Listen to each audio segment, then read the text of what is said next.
Today's video topic is National Report Act. This report of a Joint House and Senate Conference Committee amend the Public Health Service Act to establish a national program of biomedical research, fellowship, traineeship and training, and to provide for the protection of human being in biomedical and behavioral research. The act is to be known as the National Research Act.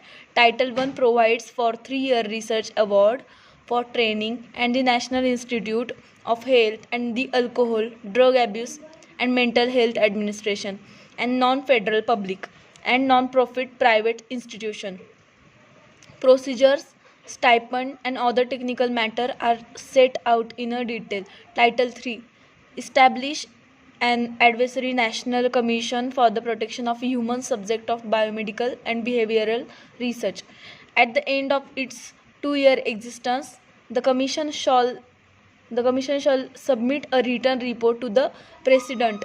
No more than 6 of the 11-member commission shall be engaged in biomedical or behavioral research on humans. Among its duties, the commission shall identify the basic ethical principle which should underline the conduct of biomedical and behavioral research and develop guidelines to assure that the research is conducted in accordance with such principle.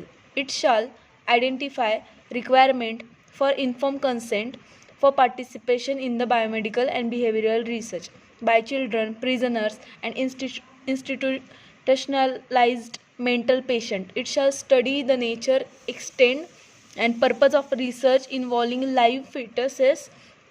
It shall investigate the use of the physiosurgery. The amendment also calls for the establishment of a permanent national advisory council for the protection of subjects of biomedical and behavioral research.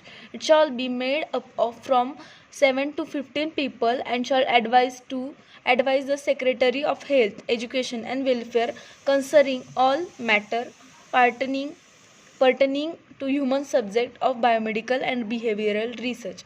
The amendment also states that until the Commission has made recommendation with regard to fetal research, the Secretary of the Health, Education and Welfare may not support research on a live fetus unless it is done to aid in the survival of the fetus.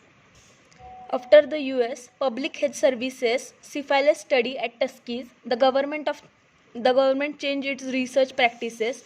In 1974, the National Research Act was signed into law, creating National Commission for the Protection of Human Subject of Biomedical and Behavioral Research.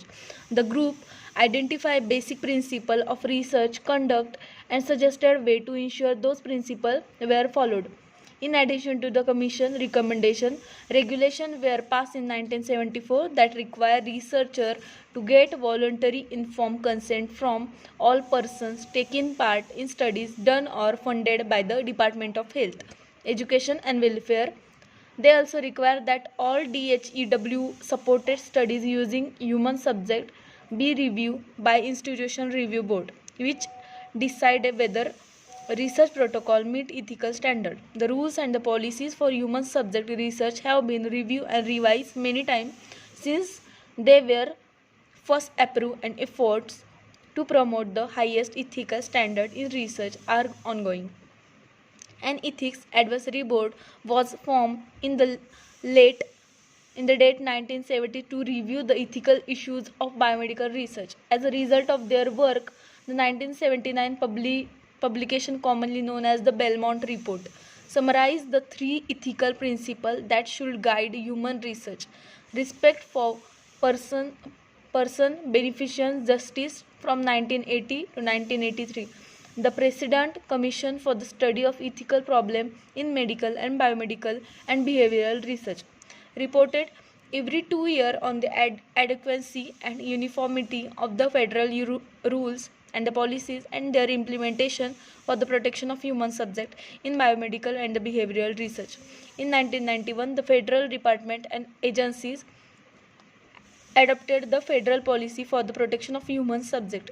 In October 1995, the President Bill Clinton created a National Bioethics Advisory Commission, funded and led by the Department of Health and Human Services. The Commission task was to review current regulation, policies, and the procedure to ensure all possible safeguards are in place to protect research volunteers. It was succeeded by the President Council on Bioethics, which was established in 2001, and then the Presidential Commission for the Study of Bioethical Issues established in 2009. Thank you.